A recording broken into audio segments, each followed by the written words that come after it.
प्रिय विद्यार्थियों, सुप्रभात। आज हम 8th क्लास में हिंदी में पाठ नंबर 9 जिसका नाम है संतोष की सरिता, इस पाठ को आज हम शुरू करेंगे। इस पाठ के लेखक है विपुल ज्वाला प्रसाद जी। इस पाठ में लेखक विपुल जी ने आज की युवा पीढ़ी पर पैना कटाक्ष किया है कि जो आज की युवा पीढ़ी है वह अपने माता पिता की यानी कि जो बूढ़े बुजुर्ग हैं इनकी सेवा नहीं करते, इनके प्रति सम्मान की दृष्टि नहीं रखते, जो अपने आप को प्रगतिशील कहते हैं, जो अपने आप को आज की युवा पीढ़ी मानती है कि हम सबसे आगे हैं, लेकिन उन युवा पीढ़ी के युवकों के मन में ही अपने माता पिता और बड़े बुजुर्गों के प्रति सम्मान की भावना नहीं है। आपने देखा होगा कि जो वृद्ध आश्रम है उनमें वृद्धों की संख्या निरंतर बढ़ती जा रही है। तो इसका कारण क्या है? इसका कारण है कि आज की युवा पीढ़ी अपने माता पिता या जो घर में बड़े बुजुर्ग हैं उनके प्रति सम्मान की दृष्टि नहीं रखते। इस पाठ में यानी कि जो संतोष की सरिता पाठ है यह कहानी के रूप में है। लेखक ने एक सच्ची कहानी का इसमें वर्णन किया है। यानी कि एक समय था जब लेखक नाथुखेड़ी नामक गांव में स्टेशन मास्टर के रूप में काम करते थे, स्टेशन मास्टर के पद पर प्रतिष्ठित थे। वहां एक गांव में एक व्यक्ति था जिसका नाम था भैरूलाल पटेल जी। वह गांव के काफी प्रतिष्ठित जाने माने सामाजिक व्यक्ति थे। हर कोई उनको जानता था, हर किसी के प्रति सम्मान की दृष्टि रखते थे वो। और उनकी एक आदत थी कि जो बड़े अधिकारी हैं, बड़े अफसर हैं, जो जाने माने लोग हैं, उनके प्रति जान पहचान बनाना उनकी मुख्य आदत थी। स्वार्थवश नहीं, मतलब जैसे आज लोग करते हैं कि किसी अधिकारी के साथ या किसी अफसर के साथ जान पहचान बनाते हैं ताकि समय आने पर उनसे मदद ले सके, बस वैसे ही उनकी आदत थी कि जो अफसर लोग हैं या जो अधिकारी लोग हैं वे जाने उनको, जान पहचान उनके साथ वो बनाए। एक बार हुआ कि लेखक अपनी पत्नी के साथ मंदिर में गए थे और उन्होंने वहां देखा कि एक व्यक्ति जो फटे हाल में थे, फटे पुराने कपड़े पहने हुए थे, और जैसे ही लेखक की पत्नी ने उनको प्रसाद देना चाहा, लड्डू का प्रसाद, तो वह लेने से मना कर देते हैं। मतलब अंश मात्र ही लेते हैं, पूरा नहीं लेते, पूरा लेने से मना कर देते हैं। तो लेखक उनकी तरफ थोड़ा सा ध्यान से देखते हैं तो उनको लगता है कि ये तो कुछ जाने पहचाने से व्यक्ति लगते हैं।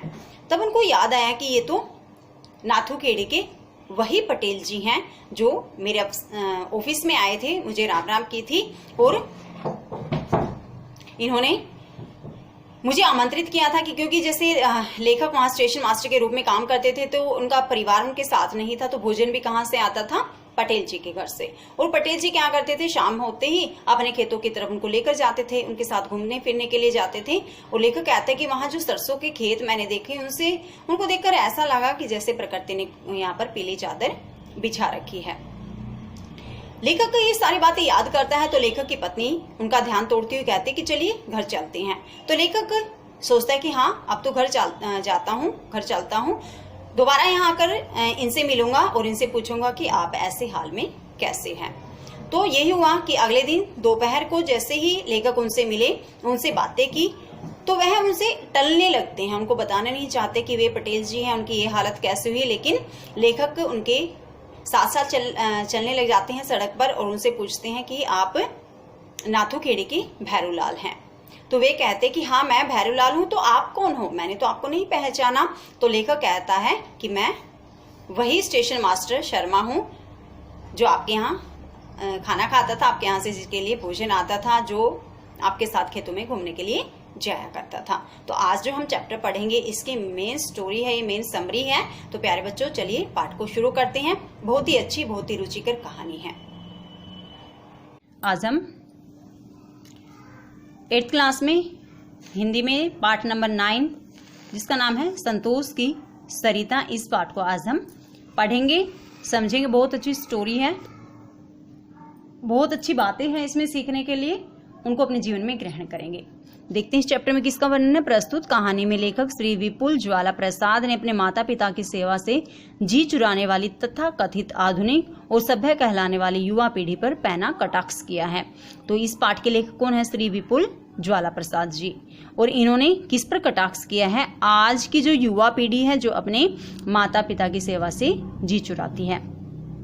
इस मार्मिक कहानी के माध्यम से प्रगतिशील और उच्च आकांक्षी युवा पीढ़ी को अपने माता पिता और घर के बड़े बूढ़ों के प्रति सम्मान और सेवा करने का संदेश दिया गया है। इस मार्मिक यानी बिल्कुल दिल को छू लेने वाली कहानी के माध्यम से आज की जो युवा पीढ़ी है, जो अपने आप को प्रगतिशील मानती है और बड़ी बड़ी इच्छाएं हैं, उनकी आकांक्षाएं हैं, उनको अपने माता पिता की और जो घर में बड़े बूढ़े हैं ना, उनके प्रति सम्मान की दृष्टि रखनी चाहिए और उनकी सेवा करनी चाहिए। ये संदेश जो इस पाठ के लेखक हैं श्री विपुल ज्वाला प्रसाद जी, इन्होंने इस कहानी के माध्यम से संदेश दिया है। उस दिन नीलिमा दर्शन के बाद लड्डू का प्रसाद बांट रही थी, यानी कि इसमें कैरेक्टर कौन आया? नीलिमा। दर्शन के बाद यानी भगवान के मंदिर में आए थे और इन्होंने भगवान के दर्शन किए और उसके बाद क्या किया? इन्होंने लड्डू का प्रसाद बांटना शुरू किया। लड्डू बांटते बांटते वह एक आदमी के पास आई। जैसे वह लड्डू बांट रही थी, बांटते बांटते वह ना एक आदमी के पास आ जाती है।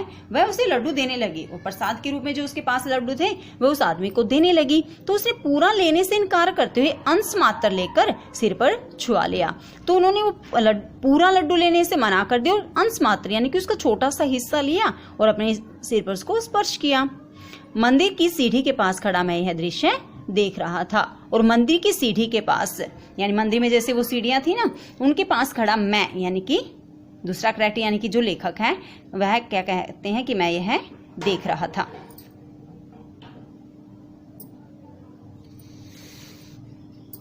कौतूहलवश मैंने उसे गौर से देखा। कौतूहलवश यानी कि मन में कई बार ऐसी इच्छाएं होती हैं। देखिए, कौतूहलवश का अर्थ क्या है? उत्सुकता के कारण, यानी मन में उत्सुकता होती है किसी चीज को जानने की, वो होता है कौतूहल। तो कौतूहलवश मैंने उसे गौर से देखा, यानी जो अन्य कैरेक्टर है इसमें इन्होंने क्या किया? उसे गौर से देख रहे थे और देखता ही रह गया और उस आदमी की तरफ देखता ही रह गया। मुझे ऐसा प्रतीत हुआ कि वह मेरा कोई पुराना परिचित है। और जैसे ही वो कहते हैं कि मैंने उस आदमी को ध्यान से देखा, मुझे ऐसा लगा कि इस आदमी को मैं जानता हूँ, इसके साथ मेरी कोई पुरानी जान पहचान है। मैं सोचने लगा। अचानक मुझे याद आया कि वे नाथू खेड़ी के पटेल जी हैं। तो अचानक से उनको क्या याद आता है कि ये तो यानी ये जो वृद्ध आदमी है ये कौन है? ये तो नाथू खेड़ी के पटेल जी हैं। पर ये यहाँ कैसे? लेकिन ये पटेल जी यहाँ मंदिर में कैसे? मन में अनेक प्रश्न उठने लगे, अनेक सवाल आए मन में।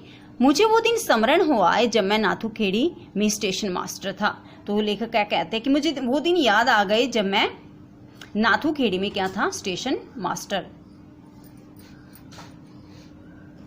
मेल को ऑल राइट सिग्नल दिखाकर जब मैं ऑफिस में आया तो वहां एक अपरिचित सज्जन खड़े थे। मेल को यानी कि ये क्या करते हैं? जैसे रेल गाड़ी आती है ना और सिग्नल दिखाते हैं कि रेल आ गई है, भाई मतलब आदमी आना जाना बंद कर देते हैं। ये कहते हैं कि जब मैंने मेल को राइट सिग्नल दिखाया और जब मैं ऑफिस में आया तो वहाँ एक अपरिचित, जिसको मैं नहीं जानता था, वैसे एक सज्जन वहाँ पर खड़े थे। घनी मूंछों में उनका चेहरा चमक रहा था। घनी मूंछें थी उनकी और उनका चेहरा क्या था? चमक रहा था। राम राम बाबू साहब। तो उन्होंने उसको क्या किया? राम राम किया। ये कौन है? ये है वो नाथू खेड़ी के पटेल जी और ये जो कि हमें कहानी बता रही है और इनकी पत्नी जो इनको प्रसाद दे रही है मंदिर में।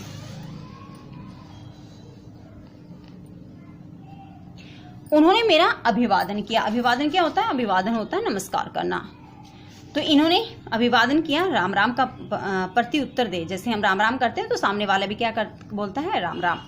मैं उनसे उनका परिचय पूछने ही वाला था कि वहां ऑफिस में उपस्थित मेरे सहयोगी बीच में ही बोल पड़े। यानी कि जो नाथू खेड़ी के पटेल जी थे ना, इनके ऑफिस में आए, उन्होंने इनको राम राम किया, इन्होंने जवाब दिया।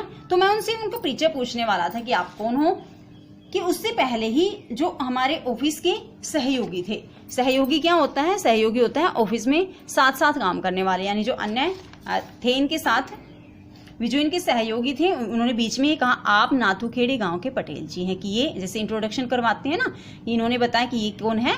नाथू खेड़ी गांव के पटेल जी। इस इलाके के जाने माने व्यक्ति, जाने माने का अर्थ है प्रसिद्ध व्यक्ति, प्रतिष्ठित व्यक्ति, जिसको मतलब गांव का हर कोई व्यक्ति जानता था। हर बाबूसा हाकिम हुक्मरान से मेल मिलाप रखने की इनकी आदत है। हाकिम हुक्मरान क्या होता है? अफसर, यानी कि जो बड़े पद पर बैठे हुए अधिकारी होते हैं ना, वे होते हैं हाकिम हुक्मरान से मेल मिलाप रखने की इनकी आदत है। किनको आदत है? पटेल जी को। किसी स्वार्थवश नहीं, जैसे बड़े बड़े अधिकारियों या अफसरों के साथ जान पहचान क्यों रखते हैं, इसलिए कि शायद हमारा कोई स्वार्थ पूरा हो जाए, लेकिन किसी स्वार्थ के कारण नहीं, बल्कि वैसे ही मतलब इनको आदत थी कि यहाँ कोई भी प्रतिष्ठित व्यक्ति होता उनके साथ इनकी ये अपनी जान पहचान बना लेते थे। अच्छा बैठिए पटेल साहब। सामने रखी कुर्सी की ओर मैंने इशारा किया तो इन्होंने इशारा किया पटेल जी को कि अच्छा आप यहाँ कुर्सी पर बैठिए। इसी बीच चपरासी बाजार से चाय ले आया था और इसी बीच जो चपरासी था वह इनके लिए चाय ले आया। कुछ ही दिनों में मेरी पटेल जी से अत्यधिक घनिष्ठता हो गई। तो कुछ ही दिन यहाँ इनको नौकरी करते हुए थे स्टेशन पर, स्टेशन मास्टर के रूप में, और इनके साथ इनकी क्या हो गई घनिष्ठता। घनिष्ठता क्या होता है? घनिष्ठता होता है गहरी दोस्ती। इनके साथ गहरी दोस्ती हो गई। पटेल जी रोजाना ही मुझे अपने खेतों पर घुमाने ले जाते। पटेल जी नाथूखेड़ी के थे ना, उनके पास ही इनकी नौकरी थी, तो ये क्या करते पटेल जी रोजाना इनको क्या करते थे अपने साथ घुमाने के लिए खेतों में लेकर जाते थे। खेतों में फूली सरसों को देखकर लगता मानो प्रकृति ने पृथ्वी पर पीली चादर बिछा रखी है। जैसे सरसों की जो खेती होती है, सरसों के जो पौधे होते हैं कैसे होते हैं, बिल्कुल पीले होते हैं। और जैसे पूरे ही खेत में अगर सरसों हो और फूल ही हो, यानी कि उस पर फूल आ गए हो, पहले जैसे पीले रंग के फूल आते हैं ना, तो ऐसा लगता है जैसे प्रकृति ने क्या कर दिया, पूरी धरती पर क्या बिछा दी है, पीली चादर बिछा दी है। अभी तक मेरा परिवार मेरे साथ रहने नहीं आया था, यानी कि ये जो लेखक थे यहाँ अकेले रहते थे, स्टेशन मास्टर के रूप में काम करते थे, इनका परिवार इनके साथ नहीं रहता था। अतः भोजन कहाँ करते थे, पटेल जी ही रोजाना भेजते थे। तो भोजन कहाँ से आता था इनका, नाथूखेड़ी के जो पटेल जी थे इनके यहाँ से ही आता था खाना भी।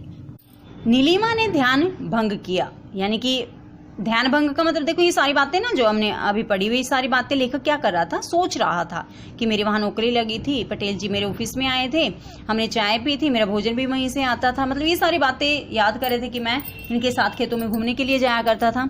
वह बोली अब चलिए। उनसे दिन में मिलने की सोचकर उस समय तो मैं चला गया। उन्होंने सोचा कि मैं इनसे ना दिन में मिल लूंगा, यह सोचकर वह लेखक मतलब अपनी पत्नी के साथ वहां से चला जाता है। दोपहर हो आई थी, दोपहर का समय आ गया, आसमान भी साफ था, सूरज की गुलाबी धूप बड़ी सुहानी लग रही थी। सर्दियों के दिन थे तो जो सूरज की धूप थी वह भी काफी सुंदर लग रही थी, सुहानी लग रही थी। मैं मंदिर पहुंचा। लेखक कहते हैं कि मैं दोपहर के समय मंदिर गया। मैंने देखा कि वे लकड़ी का सहारा लिए ठक ठक करते सड़क पर चले आ रहे थे। तो लेखक कहते हैं कि मैंने देखा कि वे लकड़ी का सहारा लिए, उन्होंने लकड़ी का सहारा ले रखा है। देखिए इनके हाथ में क्या है, लाठी है इनके हाथ में, ठीक है, ये पटेल जी हैं, ये लेखक हैं। लकड़ी का सहारा करके उसको ठक ठक, जैसे धरती पर लाठी को रखते हैं तो ठक ठक की आवाज करते हैं लाठी, तो ऐसे ही आवाज करते हुए क्या कर रहे थे, सड़क पर जा रहे थे। मैं कार से उतर कर उनके साथ हो लिया। लेखक कहता है कि मैं कार से उतरा और मैं उनके साथ चल पड़ा। जयराम जी की पटेल जी, लेखक ने पटेल जी से कहा, मतलब राम राम की, नमस्कार किया। उनके साथ साथ चलते हुए मैंने उनका ध्यान बटाया। तो लेखक उनके साथ साथ चल पड़ा, वो पैदल चल रहे थे तो लेखक भी उनके साथ ऐसे ही चल पड़े, उनका ध्यान बटाया, उनके साथ बातें करने लग गई है। वह चलते चलते रुक गए। उन्होंने कहा आप कौन है भैया जी? पटेल जी ने कहा कि भैया जी आप कौन है? मैं पटेल वटेल नहीं, आप मुझे गलत समझ रहे हो। उन्होंने कहा कि मैं पटेल नहीं हूँ, आप मुझे शायद गलत समझ रहे हो, आप मुझे देख नहीं रहे, मैं तो ऐसा क्या करो, बीच में छोड़ देते हैं ऐसे बात को। और हाथ की लकड़ी ठक ठक करते हुए फिर आगे बढ़ गए। उन्होंने कहा कि मैं पटेल नहीं हूं, आप मुझे नहीं देख रहे हो, मतलब उसने अपनी बात पूरी नहीं की और वह आगे बढ़ जाते हैं। मैंने फिर कहा मैं आपको अच्छी तरह जानता हूं काका साहब, आप नाथूखेड़ी के भैरूलाल जी हैं। उन्होंने कहा कि मैं तो आपको अच्छी तरह से जानता हूं, आप नाथूखेड़ी के, जैसे पटेल नाम है ना, जैसे वैसे सरनेम बोल देते, तो उनका नाम क्या था, भैरूलाल जी। मुझे क्यों बना रहे हो, मतलब मुझे झूठ क्यों बोल रहे हो?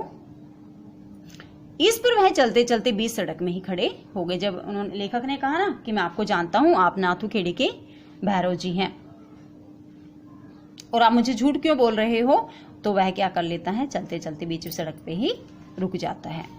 चलो मान लिया, पर आप कौन हैं? इन्होंने कहा चलो मान लेता हूं कि मैं नाथूखेड़ी का भैरूलाल हूं, तो मुझे बताओ कि आप कौन हैं? आपने मुझे नहीं पहचाना। लेखक कहता है कि आपने मुझे नहीं पहचाना, मैं नाथूखेड़ी वाला वह शर्मा स्टेशन मास्टर हूं। इन्होंने कहा मैं जो नाथूखेड़ी में ही मेरी नौकरी लगी थी, जहां शर्मा के नाम से जाना जाता था, और मैं क्या था, वहां स्टेशन मास्टर था।